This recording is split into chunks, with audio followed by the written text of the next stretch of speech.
Hi, my name is Guy Tomlinson. I race pigeons at club, federation and national level competitively.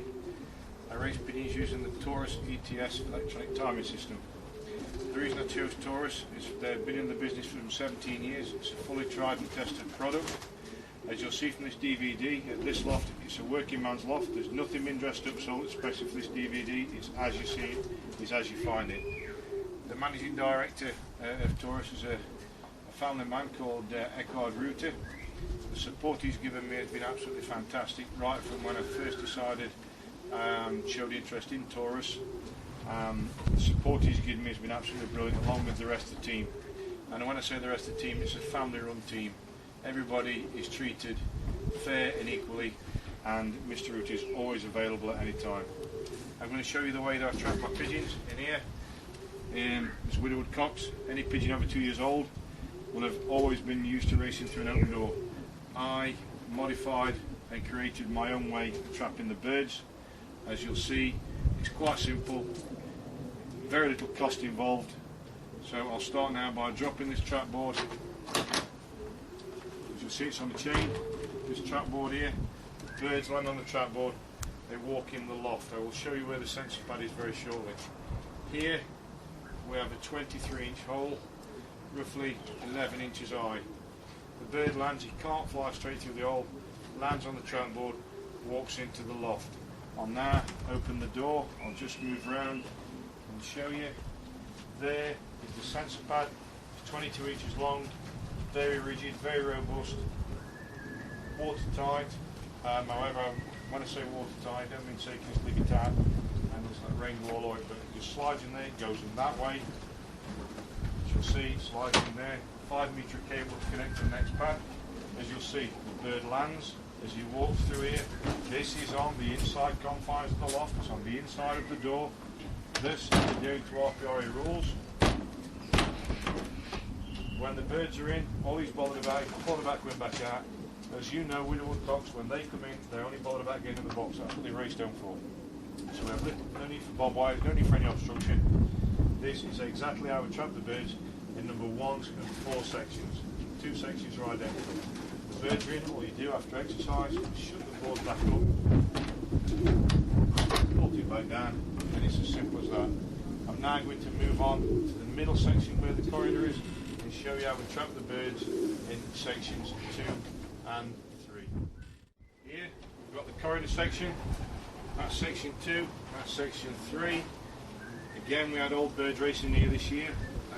Just like anybody else, we have losses, so I've just filled this with hens, a few late breds in here. You'll see the sensor pad is here. Again, that side, the thin side faces the outside of the loft. There's the 5 metre cable, just tucked away for this demonstration.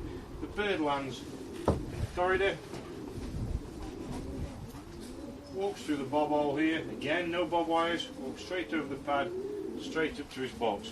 Again, only interested in one thing, that's why he's raced out.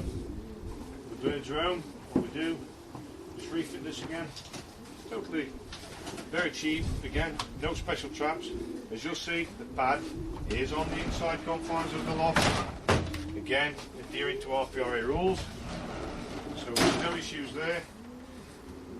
Quite simple, first pad connects to the second pad, to the third pad, to the fourth pad. With TauRIS, you can run 4 22-inch pads off 1 clock without needing a boost power supply. That is the quality of the product, and I say quality and I mean quality. It is first class, absolutely first class. I myself have used it for 3 years, along with members of my own club for 3 years, and I can honestly say, hand on heart, we have never had an issue. I'm going to move from this section now to the young bird section and show you exactly how we trap the birds in the young bird section. As I said, it's a working man's loft, nothing dressed up, this is what you see. So I'll move over now onto the young bird section. Here we are, the young bird section. A 16-foot flight bolted, a permanent fixture onto a 20-foot loft. Again, quite simple. Here's the landing board, comes down, birds land on the board, straight through the bob wires. People are going to see straight away the bird can go in and out through them bob wires. That's done on purpose. All week the birds are allowed to come in and out through them bob wires when they're playing around on here. and the cocks are spinning, etc. We allow them in and out. They know then there's nothing to be afraid of with the bob wires. That's the main thing. Then on Saturday, before the birds are due home, we had 2 extra bob wires. So that section and this section can stay the only 2 sections we trap through. Then when the birds are in the loft, it's impossible to get back out. Unlike the old birds, the youngsters will race home, but the last thing I want to do is win a big race, and then when the bird, if someone comes to verify the pigeon, it not be here. Thus we keep the bird inside the loft. You'll see there are 3 sections. However, on this section, now the pigeons are split. We have 22 hens in one side, 17 cocks in the other side. We have no need to use the 3 traps. That was only when they're all together. Now we just use these 2. I'm going to move on to the inside of the loft and show you exactly now where the pads are and the way the birds come in through the traps. So we'll move on to the inside of the loft.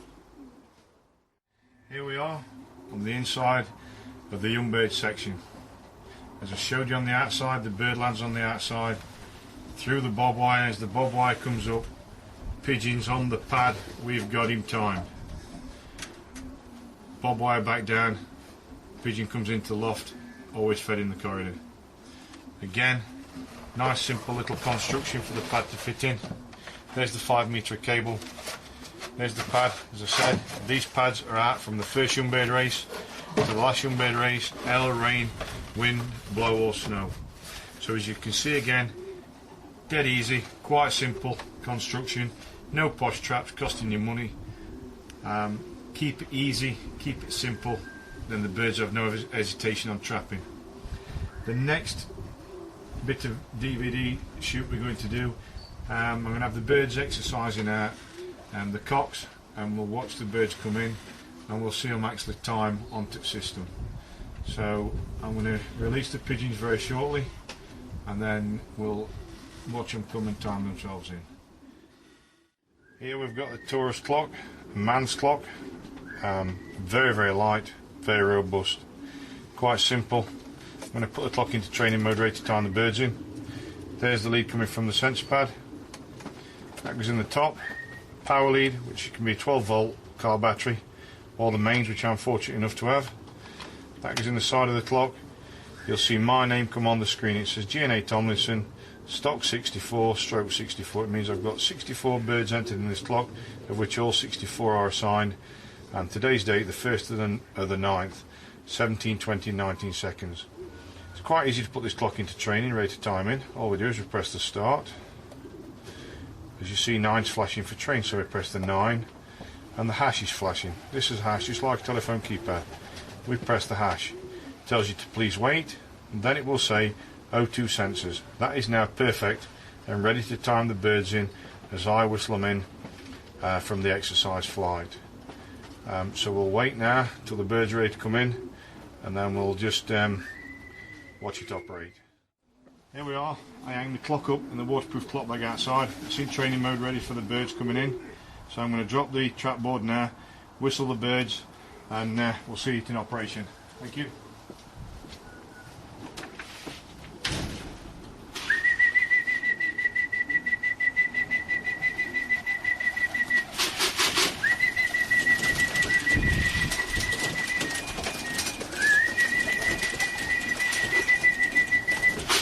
Come on.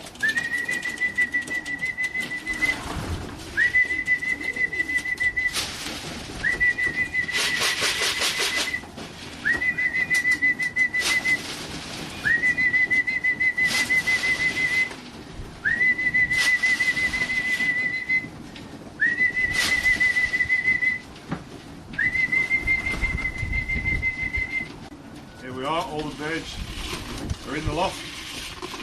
So now we'll just feed them up at night and tuck them away. Thank you very much.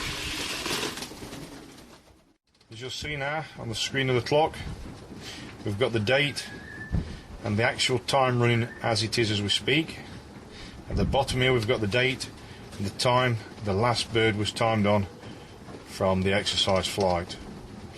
We've got 19 birds exercised, 19 recorded on the clock. To find the first bird we just scroll back using that arrow. That's the 18th, 17th, 16th, 15th, and so on, right back till we get the first one. And there's the first one, timed at 17, 25 and 20. 25, 21, 25, 22, 25, 22, 25, 23, 25, 23, 25, 23, 25, 23, 25, 24. So as you can see, we clearly had 4 there on the same second. As I said, the system is absolutely fantastic. In 3 years, never ever has it failed or let me down. Such is the quality of the TauRIS electronic timing system. To clear this clock so these birds could be exercised again tomorrow or trained tomorrow is quite simple. You just press the start, the 9 for train, and this time you just press the 0, that cancels it, back to number 9 again, and the hash. Them birds are now all cleared from that clock and it's ready to use again. That's how simple the TauRIS ETS is to operate. As I've already said, it's a fantastic product, works superb off a car battery. Again, you can power 4 22-inch sensor pads without needing a boost power supply. That is the quality of the product. The clock, as I said, it's robust, superb manufactured. Everything with TauRIS is manufactured in Germany. I've actually visited the factory myself and seen it, everything, all the components being made, the pads, the rings, every ring is tested. There's just no downside to it whatsoever. After 17 years, I think this is the company where I've certainly got it right. There will be a further DVD being published which shows you the actual installation of the software, etc. for the club secretary. I'll take you right through the step-by-step instructions how to operate it. But the main thing that the Fancy needs to know is that Gary Tomlinson is always available 24 hours a day as a backup support if he was ever needed. To be quite honest with you, most of the questions I get asked are repeated over and over again, and it's quite simple. Probably just a wrong key's been pressed on this clock.